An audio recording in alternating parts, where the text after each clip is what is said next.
Jamaica is considering decriminalizing marijuana, especially if it is for possession. So this piece of legislation has actually been introduced to Jamaica Senate, and they are set to vote on it. And from all reports, it seems as though they are likely to pass it. Now, let me give you the details. It would make possession of 2 ounces or less a ticketable offense that would not result in a criminal record. Cultivation of 5 or fewer plants on any premises would be permitted. Rastafarians who use marijuana as a sacrament could also legally use cannabis for religious purposes for the first time in Jamaica, where the spiritual movement was founded in the 1930s. So they're also going to focus more heavily on traffickers as opposed to those who have possession of the marijuana. And the Cannabis Licensing Authority to deal with the various regulations needed to cultivate, sell, and distribute marijuana for medical, scientific, and therapeutic purposes.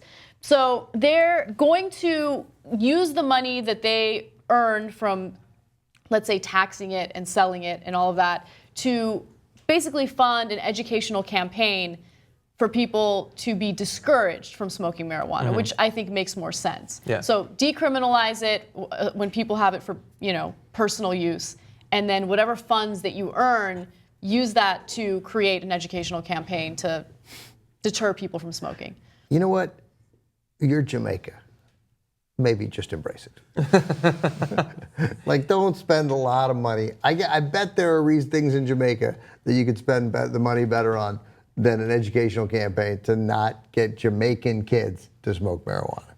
Just a little free advice there for the I personally have people no in idea Kingston. what the drug use rate is for young Jamaicans. I don't know. I do know that in Colorado, after a year of fully legal weed, a lower percentage of young people in Colorado use drugs than did the previous year. I don't know if that can be traced back to the legalization. It could just be a continuation of an ongoing trend.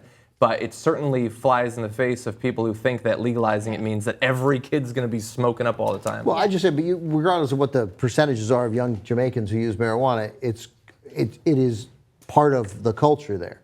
Like, as we know, I don't know about for kids, but we know it is for grown-ups. And so, it's a place people go and smoke weed. And again, it doesn't mean... When I went to Jamaica, I'm not even kidding you, it literally took 5 minutes to get approached by someone who wanted to sell us weed. Yeah, it's there. It's not and it doesn't, and things are fine.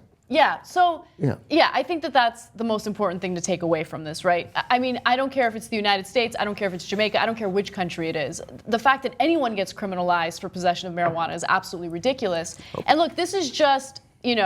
my hypothesis or speculation. I'm not 100% sure if this is the case, but the timing of this is interesting, right?